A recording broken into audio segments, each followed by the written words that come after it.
Saya ingin langsung ke Pak Rianto. Pak Rianto, mendengar pernyataan yang disampaikan oleh Saka Tatal, salah satu terpidana yang sudah bebas ini, apakah cukup untuk membuka kembali ada penyelidikan baru misalnya mengenai kasus ini, atau seperti apa Pak? Butuh apa saja untuk kemudian membuka kasus ini kembali? Kasus baru ya. Tapi istilah yang paling tepat adalah penyidikan yang dilakukan oleh polisi dulu kepada kasus yang katanya pertama kali dilakukan sebagai kecelakaan tunggal, kemudian penganiayaan oleh geng motor dan sebagainya, itu rangkaian daripada penyidikan polisi pada saat menerima laporan saat itu. Dan hasil daripada penyidikan polisi itu waktu itu sudah tuntas.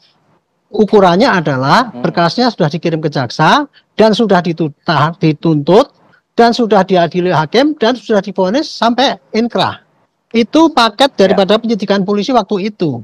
Tapi kemudian ternyata sekarang muncul lagi informasi baru kan. Itu tadi katanya disiksa dan sebagainya, ada DPO 3 orang itu. Ini paket baru ini. Polisi dapat laporan gitu langsung dia melakukan penyidikan selanjutnya untuk membuktikan yang dipertanyakan ini gitu. Nah, jadi apapun yang masuk kepada polisi sekarang pasti akan dipelajari. Itu dan kemudian akan ditindaklanjuti oleh polisi ini supaya cepat bisa menjawab mosaik apa yang sebenarnya terjadi ya, khususnya kepada yang melibatkan yang 3 orang ini. Tapi kalau kepada yang dulu-dulu polisi masih tidak akan lagi mengecek kembali apakah dulu salah apa tidak. Satu lagi saya ingin pengakuan daripada tersangka yang sering dianiaya dan sebagainya itu ya, di dalam praktek memang ada juga polisi yang masih begitu ya, tapi itu klasik lama lah Pak ya.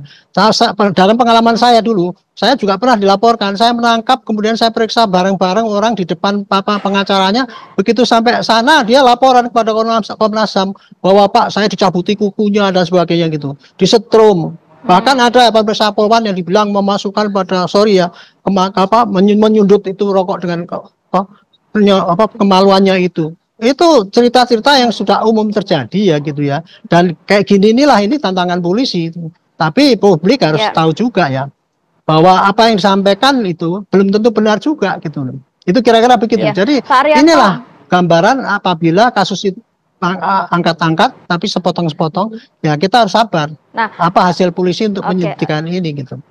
Baik, Pak Arianto, satu lagi yang juga mungkin menjadi pertanyaan publik, di mana kan sebenarnya ini kasus pembunuhan dan juga penganiayaan serta pemerkosaan, Pak. Tapi kalau untuk kita lihat pasal yang dikenakan kepada para terpidana ini tidak ada pasal pemerkosaan. Sedangkan saat visum memang ditemukan tanda kutip sperma, tapi tidak diketahui DNA siapa. Sebenarnya kalau untuk waktu yang 8 tahun ini, bisa nggak sih pihak kepolisian mengetahui sosok 3 DPO melalui DNA dari atau sperma tersebut, Pak? Secara teoritis ya gini ya, yang namanya ada ketemunya sperma di dalam kemaluan itu ya, itu bukan langsung kesimpulannya adalah itu pemerkosaan, belum tentu itu, karena dia masuknya sperma ke situ tuh ada juga mungkin dia memang berhubungan baik sebelumnya dengan orang lain gitu, kemudian waktu itu kemudian terbunuh. Bisa jadi tidak disimpulkan sebagai suatu perkosaan.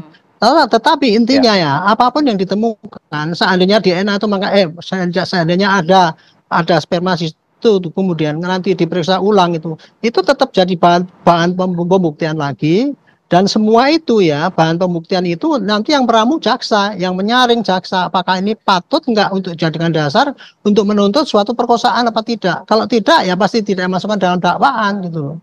Ini yang sering-sering diputar balikkan ya, kok berbeda pendapat antara ini dengan ini. Di dalam praktek itu memang tidak diingkari lah. Karena apa ya, penyidikan ataupun penuntutan itu semua akhirnya kepada diskresi. Putusan daripada pelaku di lapangan itu untuk mempertimbangkan dengan data yang ada, maka yang paling cocok adalah apa gitu. Nah ini udah diuji oleh hakim, benar nggak ini, rekayasa apa tidak gitu. Itu jadi kira-kira ini yang terjadi di lapangan, sementara ini yang kita hadapi adalah kayak gini ini. Suatu polemik yang kita harus sabar ya, kemudian polisi nggak usah ragu-ragu ya, ada informasi masuk, lakukan penyidikan, berikan penjelasan pada rakyat, begini caranya perkembangannya, hasilnya sampaikan pada jaksa, kalau jaksa nanti bisa mendakwa kembali, ya terserahkan pada hakim lagi gitu. Saya kira ini bagi saya ya, ini proses yang umum terjadi di dalam penyidikan polisi sejak jadi polisi 50 tahun yang lalu ya kayak gini ini yang terjadi gitu. Baik.